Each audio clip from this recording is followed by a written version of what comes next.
Saul was 30 years old when he became king, and he reigned over Israel 42 years. Saul chose 3,000 men from Israel.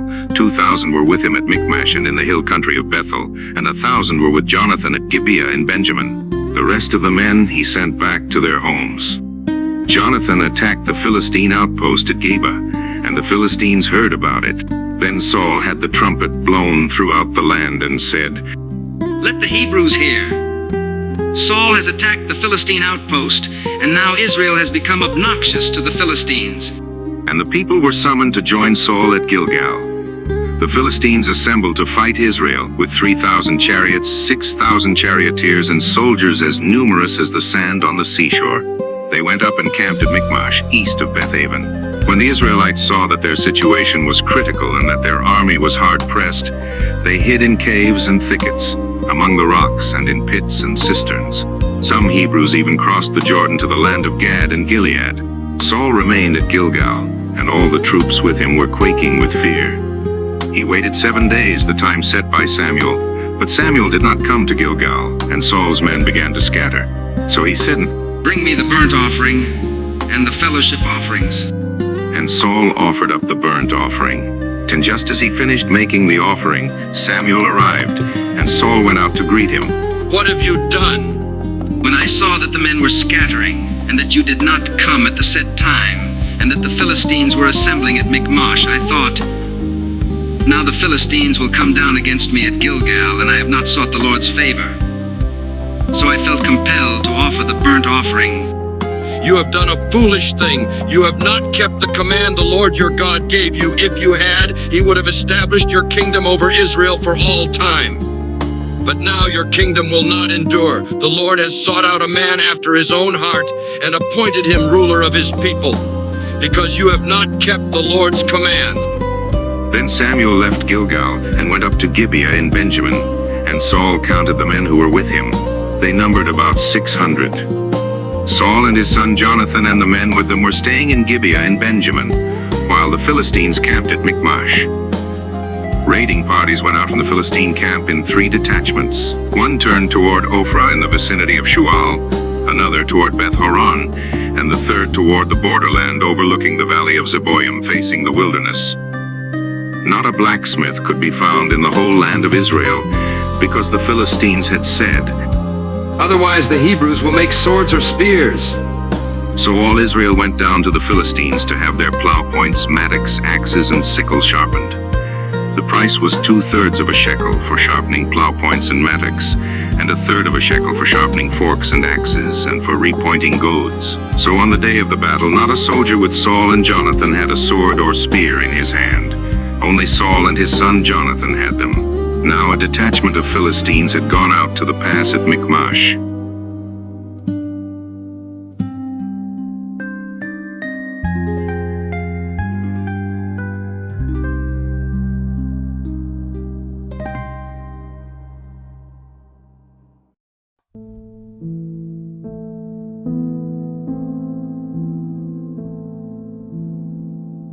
One day Jonathan, son of Saul, said to his young armor-bearer, "Come, let's go over to the Philistine outpost on the other side."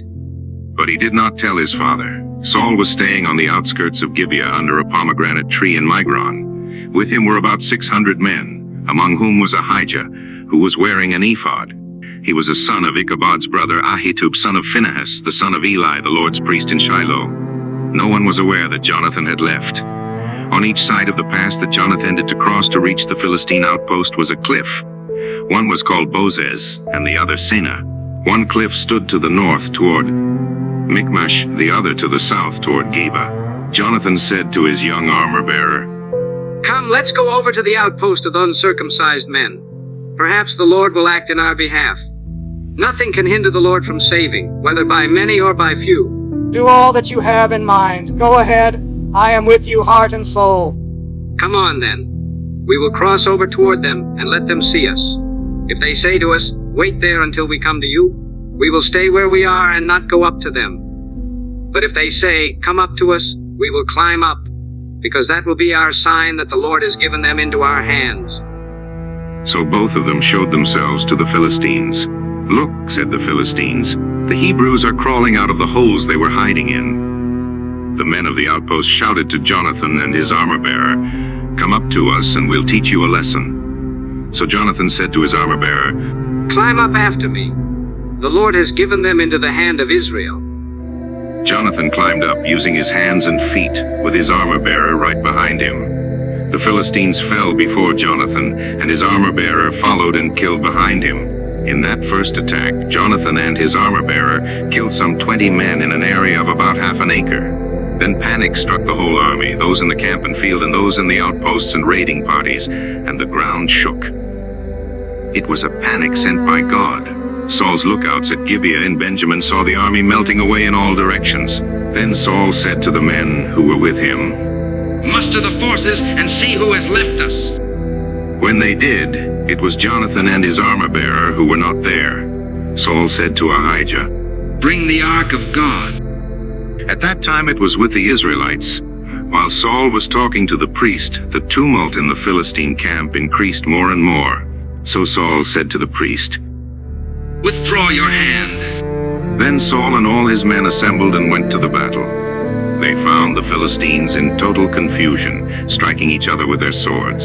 Those Hebrews who had previously been with the Philistines and had gone up with them to their camp went over to the Israelites who were with Saul and Jonathan. When all the Israelites who had hidden in the hill country of Ephraim heard that the Philistines were on the run, they joined the battle in hot pursuit. So on that day the Lord saved Israel, and the battle moved on beyond Bethaven. Now the Israelites were in distress that day, because Saul had bound the people under an oath, saying, Cursed be anyone who eats food before evening comes, before I have avenged myself on my enemies. So none of the troops tasted food. The entire army entered the woods, and there was honey on the ground. When they went into the woods, they saw the honey oozing out. Yet no one put his hand to his mouth, because they feared the oath. But Jonathan had not heard that his father had bound the people with the oath. So he reached out the end of the staff that was in his hand, and dipped it into the honeycomb. He raised his hand to his mouth, and his eyes brightened. Then one of the soldiers told him, Father bound the army under a strict oath, saying, Cursed be anyone who eats food today. That is why the men are faint. My father has made trouble for the country.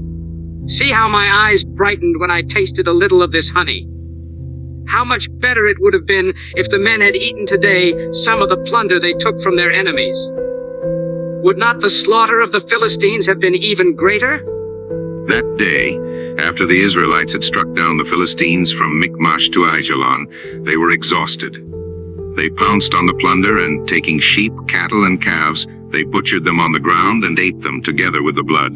Then someone said to Saul, Look, the men are sinning against the Lord by eating meat that has blood in it. You have broken faith.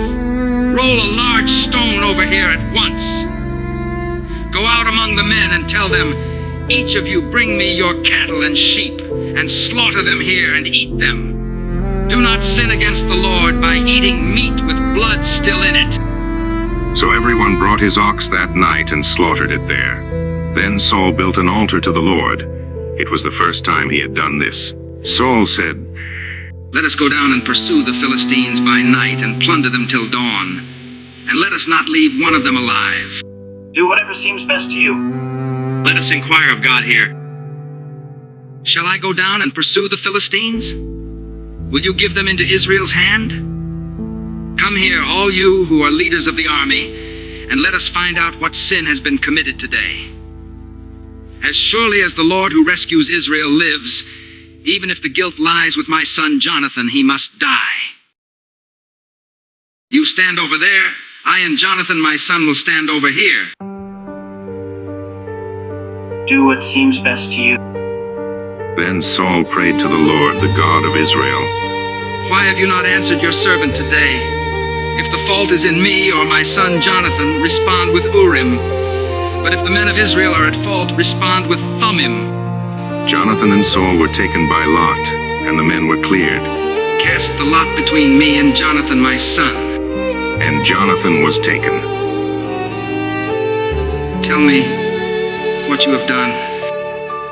Tasted a little honey with the end of my staff, and now I must die.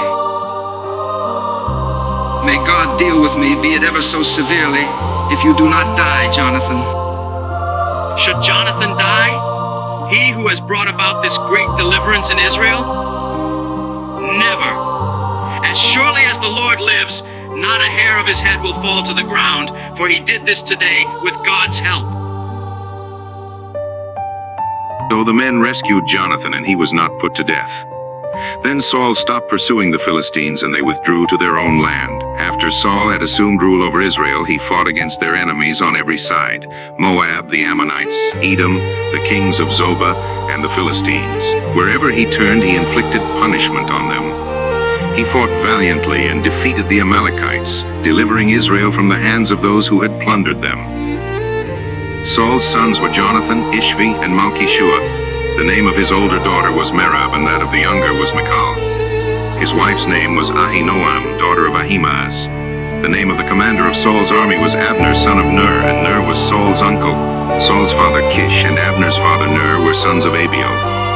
All the days of Saul there was bitter war with the Philistines, and whenever Saul saw a mighty or brave man, he took him into his service.